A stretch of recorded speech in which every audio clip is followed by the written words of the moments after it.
प्रारंभ करते हैं हर्षवर्धन और पुष्यभूति वंश का तीसरा भाग। अभी तक हम लोगों ने इतिहास जानने के साधन देखे। उसके बाद हम लोगों ने पुष्यभूति वंश के बारे में देखा।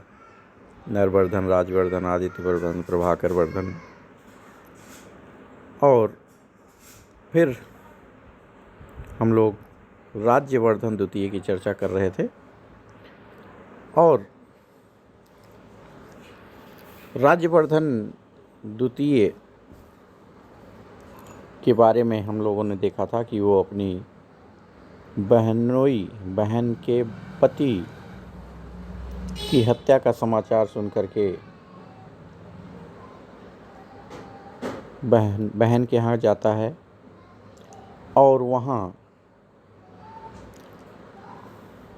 अपने साथ भंडी और चुने हुए 10,000 घुड़सवार ले जाता है। अब यहाँ जब वह पहुँचता है, राजधानी छोड़े हुए अभी बहुत समय नहीं बीता था। इसी समय अश्वसेना के कुंतल नामक सेनापति ने हर्ष को संदेश दिया। देखिए, यहाँ तीसरा संवाददाता आता है, उसका नाम है कुंतल। पहला था कुरंगक, दूसरा संवादक, अब तीसरा कुंतल नामक व्यक्ति आता है संदेशवाहक के रूप में। तो ये अश्वसेना का कुंतल नामक सेनापति है। ये कहता है कि खेल ही खेल में मालव सेना को जीत लिया। गौड़ राज ने अपने मिथ्याचार द्वारा उसके हृदय में अपने प्रति विश्वास उत्पन्न कर उसे अपने ही भवन में ऐसे मार डाला जब वह एकदम अकेला और निशस्त्र था। कौन मार डाला? किसको मार डाला? राज्यवर्धन को मार डाला। किसने मार डाला? गौड़ नरेश ने। और उस समय मित्रता का इतना बड़ा आश्वासन दिया कि वह निशस्त्र था राज्यवर्धन। बाणभट्ट ने ना तो कहीं मालव राज का नाम लिया है और ना कहीं गौड़ राज का नाम लिया है। इसलिए इस संदर्भ की ऐतिहासिकता और सत्यता का प्रमाण अभिलेख और सीयूकी से लेना होता है। सीयूकी जो मैंने बताया था, ह्वेनसांग। तो मधुबन और बांसखेड़ा के लेखों से मालूम पड़ता है कि देवगुप्त जैसे राजाओं ने एक साथ जीत कर अपने शत्रुओं का मूलोच्छेदन कर संसार पर विजय प्राप्त की और प्रजा को संतुष्ट कर महाराजा राज्यवर्धन ने सत्यानुरोध में शत्रु के भवन में अपना प्राण खो दिया। यानी शत्रु के भवन में अपना प्राण खोया राज्यवर्धन। ह्वेनसांग कहता है कि श्रेष्ठ या जेठ भाई होने के नाते राज्यवर्धन राजा हुआ और नैतिकतापूर्ण शासन करने लगा। और उसी समय पूर्वी भारत से कर्ण सुअर, जिसको अपने भाषा में लिखता चीनी में किलो नसु फलन का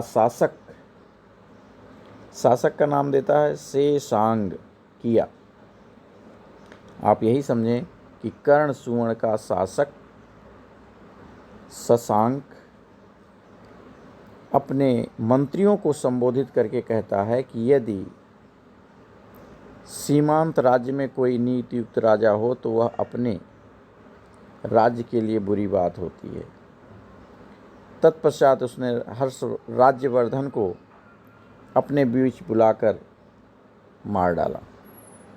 इस तरह की बात आती है। शंकराय ने हर्षचरित से संबंधित एक स्थल की टीका की है, जिसमें लिखा है कि शशांक ने भोले भाले राज्यवर्धन को अपनी पुत्री उससे ब्याहने के भुलावा देकर अपने यहाँ बुलाया और धोखे से भोजन करते समय मार डाला। ये बात बहुत निकट का लगता है, सही लगता है, क्योंकि ये शत्रु के घर में मारा गया, निशस्त्र मारा गया और अच्छे संबंध बना करके मिथ्याचार से बुलाया गया। तो ऐसा लगता है कि ये शायद वैवाहिक संबंध के नाम पे चला गया हो, निशस्त्र चला गया हो। सुधाकर चट्टोपाध्याय ने मधुबन और बांसखेड़ा के ताम्रपत्रों के देवगुप्तदया से अर्थ निकाला है कि राज्यवर्धन ने शत्रु राजाओं के किसी संघ को परास्त किया था, न कि अकेले देवगुप्त को। अब हर्षचरित ने जो उल्लेख किया है उसमें आता है कि सिंहनाद हर्ष को केवल गौड़ राज्य को ही नहीं अपितु उसकी नकल करने वाले अन्य राजाओं को भी उखाड़ फेंकने को उत्साहित करता है। तो इस तरह की बातें आती हैं। यहाँ बहुत स्पष्ट नहीं हो पाता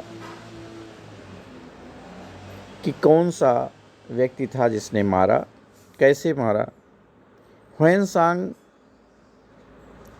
मंत्रियों पर इस बात का दोष लगाता है कि उन्होंने राज्यवर्धन को ठीक से परामर्श नहीं दिया और उनकी गलती से ही यह राज्यवर्धन मारा गया।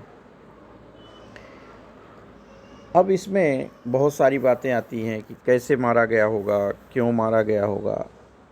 जो भी है, राज्यवर्धन मारा जाता है। राज्यवर्धन के मारे जाने के बाद हर्षवर्धन का इतिहास पूरी तरह से प्रारंभ होता है।